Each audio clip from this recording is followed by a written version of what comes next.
بسم الله الرحمن الرحيم maanta waxaan soo booqanay xaruntan qashinka lagu shuba loo yaqaan Cali Macow dam site khubaraan la nimid arrimaha deegaanka ah laakiin waxyaabihii aan inkastoo horta markeedii horeba uu yahay dhul xoog lagu haysta oo dadweyne ay leeyihiin oo dawladdan ay xoog ku haysata oo sida Falastiin loo haysta haddana waxaan la yaabnay ma aragtay qaabka iyo nidaam darrada iyo sharci darrada meesha ka jirta sida qashinka loo qubaayo maxaa yeelay waxyaabo fara badan oo sharci darro ah ayaan meesha ku aragnay waxaa kamid ah in cirbadihii iyo wasakhdii caafimaadka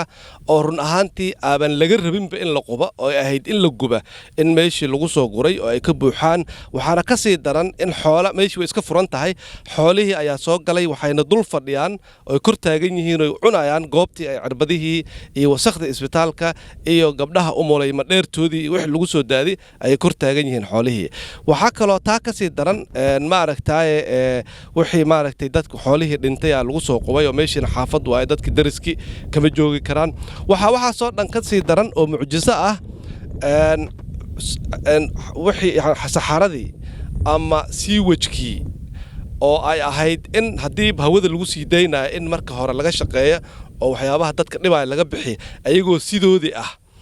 inta laga soo bixiyo septic tankska in lagu soo qubaya saxaradii wajeer waa meesha kaliya ee dunida ma aragtay wali la isticmaalo baaldi loo isticmaalo musqul ahaan waxyaabihii musqusha laga soo saaray ayagoo sidoodii ah ayaa haddana meeshii lagu soo guraya meeshiina waa xaafada oo dad fara badan daris la ah xoogna lagu haysta iyadoo xoog lagu haysta ayaa haddana qaabka qashinka loo qubaya qaab sharci darro ah oo nidaam darro ah marka afar hay-adood ayay tahay in mas'uuliyadoodii arrintani lagula xisaabtamo kow waa wajiha municipality ama dawladda hoose ee wajeer oo shaqadoodii gabay laba waa NEMA ama hay'adda deegaanka ee wadaniga ah ee Kenya oo ayadana shaqadeedii gabtay saddex waa waaxda deegaanka ee countiga wajeer ama dawladda hoosaadka wajeer oo ayadana shaqadeeda gabtay